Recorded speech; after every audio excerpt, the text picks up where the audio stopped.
কি শোনা, তোমার আসতে এত দেরি হলো কেন? কি করি বলো তো, ঘরের মধ্যে সবাই ছিল, তাই বেরোতে পারিনি ঠিক টাইমে। কালকে হ্যাপি নিউ ইয়ারের দিনে তুমি আমার সাথে দেখা করতে আসলে না কেন? আমি তো সারাটা রাত্র তোমার জন্য অপেক্ষা করেছি। কি করে আসি বলো বাড়া, তোমার নাতি তো বসেছিল তোমার ঘরের সামনেই। হ্যাঁ, তুমি কথাটা ঠিকই বলেছো। পাঁচটা কালকে মাল খেয়ে আমার ঘরের সামনেই বসেছিল। বাড়া, আমার তো অনেক সময় মনে হয় ওর পুঁতে পেট্রোল ঢেলে আগুন ধরিয়ে দিই। তুমি এরকম করো না। ঘটনাটা এখানে কি হচ্ছে রে বাড়া? নন্টের ঠাকুর মা নিতের সাথে দাঁড়িয়ে দাঁড়িয়ে কি কথা বলছে? দুজন হেসে হেসেই কথা বলছে। বাড়া, ঘটনাটা তো দেখতে হবে। দেখো বাড়া, তোমারও ভাতার নেই, আমারও মাগি নেই, চলো আমরা দুইজন মিলে পালিয়ে বিয়ে করে নিই। আরে গান মেরেছে রে বাড়া, ওরা তো বিয়ের কথা বলছে। না না, আমরা বিয়ে করব না, আমরা এমনিতেই স্বামী স্ত্রীর মতন থাকবো। বাড়া, শুধু স্বামী স্ত্রীর মতন থাকলেই হবে নাকি? তুমি কি বলতে চাচ্ছ আমি বুঝতে পেরেছি। এসব নিয়ে তুমি চিন্তা করবে না, আমি তোমাকে সবসময় আনন্দ দেব। বাড়া, এই খবরটা তো নন্টেকে দিতে হয়। শোনো শোনা, আমি প্রতি রাতে তোমার ঘরে আসবো, তুমি ঘরের পিছনের দরজাটা খুলে রাখবে। ঠিক আছে, সেসব নিয়ে তোমার ভাবতে হবে না। চলো আমরা এখান থেকে চলে যাই, আর বেশি সময় এখানে দাঁড়ানো ঠিক হবে না, কেউ দেখে বললে ভীষণ অসুবিধা হয়ে যাবে। হ্যাঁ হ্যাঁ বাড়া, কথাটা তুমি ঠিকই বলেছো। তাহলে বাড়া মনে থাকবে তো, আমি রাত্রে আসবো তোমার ঘরে 10টার সময়, তুমি পিছনের দরজাটা খুলে রাখবে। হ্যাঁ, খুলে রাখবো, তুমি চিন্তা করো না।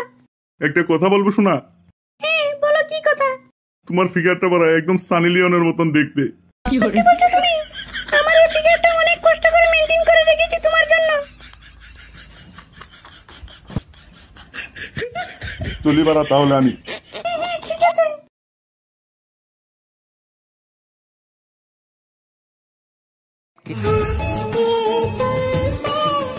কি সাইজ রে বাড়া।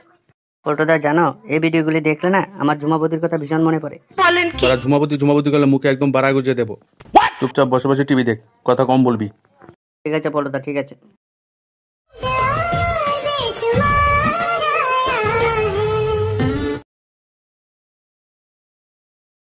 বাড়া, আজ অনেকদিন পর এরকম হট ভিডিও দেখছি। আমি চালিয়েছি কোন নন্টেদা। ঠিক আছে বাড়া, চলতে দে, একটু দেখে নি। কি রে বাড়া, তোরা এখানে বসে বসে হট ভিডিও দেখছিস? আর দেখ ওইদিকে কেল্লে হয়ে গেছে। আরে কি কেলে হয়েছে রে বাড়া? বাড়া, নন্টের ঠাকুরমা আর নিতাই মিলে জঙ্গলের মধ্যে পক পক করছে। আরে বল্টু, তুই এসব কি বলছিস? হ্যাঁ রে বাড়া, আমি সত্যিই বলছি।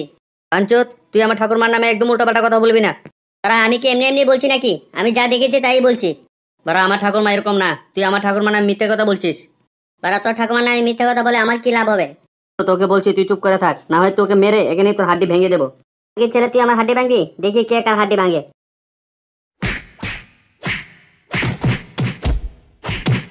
পাঞ্চত, আজকের পরে যদি আমার ঠাকুমার নামে আর কোনোদিন কোনো কিছু বলছিস, তোকে আমি একদম জানে মেরে ফেলবো। বাড়া, তুই আমার বন্ধু হয়ে আমাকে এরকম ভাবে মারলি। যদি আমি কথাটা প্রমাণ করে না দিয়েছি তোকে যে তোর ঠাকুমার সাথে নিতার সম্পর্ক আছে, তাহলে আর কোনোদিন তোদেরকে আমার মুখ দেখাবো না।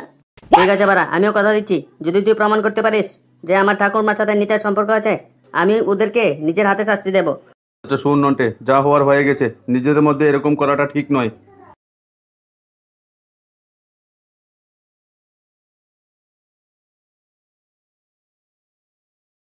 পল্টুদা, তুমি যাই বলো না কেন, নন্টে কাজটা ভালো করেনি।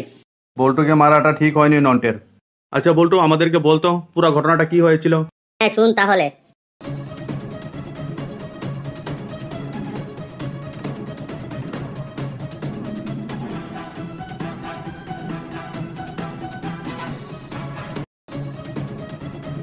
আরে বাড়া, তাহলে এটা হয়েছে মেন ঘটনা। বাড়া, আমরা তোর সাথে আছি। আর শোন, ওরা দুজনকে ধরে এমন কেলানি কেলাবো, ওরা জীবনে আর প্রেম করার চক্করে ঘুরবে না। হ্যাঁ হ্যাঁ বল্টুদা, তুমি চিন্তা করো না, একদম আমরা তোমার পাশে আছি। আচ্ছা শুন বাড়া, আজকে রাত্রেবেলা নন্টের ঠাকুরমার ঘরে নিতাই যাবে, তো আমাদেরকে ওদেরকে ধরতে হবে। ঠিক আছে বাড়া, ঠিক আছে। কি রে বাড়া, তুই না বলেছিলি নন্টের ঠাকুরমার ঘরে নিতাই আসবে? কোথায়? 1 ঘন্টা তো হয়ে গেল দাঁড়িয়ে আছি, আসার তো কোনো নামই নেই। আসবে বাড়া, আসবে। নিতাই আর নন্টের ঠাকুরমার কথা আমি নিজের কানে শুনেছি। আরে শোনা, তুমি কোথায় আছো? তোমাকে দেখতে পাচ্ছি না যে। এই তো শোনা, আমি এসে গেছি। আমি সন্ধ্যা থেকে তোমার অপেক্ষা করছি। দেখেছিস বাড়া, নিতাই খানকে ছেলে চলে এসেছে। হ্যাঁ রে বাড়া, ঠিকই বলেছিস তুই। চলো বাড়া, আর দেরি না করে ঘরের ভিতরে যাই। হ্যাঁ, চলো। আমার আর সহ্য হচ্ছে না বাড়া, তাড়াতাড়ি চলো। দেখেছিস বাড়া, বুড়া বুড়ির কত শখ, পক পক করার জন্য চলে এসেছে তো। দেখো পল্টুদা, তুমি কথাটা ঠিকই বলেছো। শুন বাড়া শুন, ঘরে ঢুকতে না ঢুকতেই কিসব আওয়াজ বেরোচ্ছে ঘর থেকে। হ্যাঁ রে বাড়া। পল্টুদা, একটা কথা বলবো বাড়া? হ্যাঁ হ্যাঁ বাড়া বল। বারা নন্টে ঠাকুরমাকে দেখলে তো মনে হয় না এত যে হট। তুই কি খানকির ছেলে ডক্টর নাকি? তুই যে দেখলে বুঝতে পারবি কে হট আর কে না হট। আসলে বারা কথাটা কি জানিস, নন্টের দাদুটা ছিল একটু বুড়া আর ওর ঠাকুমাটা ছিল একটু জুয়ান, তাই ওর আফসোসটা মিটেনি। তাই তো বারা নন্টের ঠাকুরদাটা মরার পর নান্টুর ঠাকুরমা এদিক ওদিক মুখ মারছে। আচ্ছা চল বাড়া, আর কথা বেশি না বলে ওদেরকে ঘরের মধ্যে গিয়ে ধরতে হবে। হ্যাঁ হ্যাঁ চলো বারা। শোনা, তোমাকে পেয়ে আমি খুব খুশি। বারা, তোমাকে আমার কাছে কেউ আলাদা করতে পারবে না। হ্যাঁ হ্যাঁ বারা, খুব ভালোবাসবো। নিতাই, খানকির ছেলে, আমার বন্ধুর ঠাকুরমার সাথে পকাপক করছিস। এ বলতো, তোরা যেরকম ভাবছিস সেরকম কিছু না। আমি তো বারা শুধু একটু নন্টের ঠাকুরমাকে দেখতে এসেছিলাম। কাঞ্চন, তুই দেখতে এসেছিলি না ওর গান মারতে এসেছিলি? ভাই, আমার ভুল হয়ে গেছে, আমাকে ক্ষমা করে দে তোরা। তোর ক্ষমার গুষ্টি যদি খানকির ছেলে, তোর জন্য আমি মার খেয়েছি নন্টের হাতে। কথা কম বলে ধর খানকির ছেলেকে।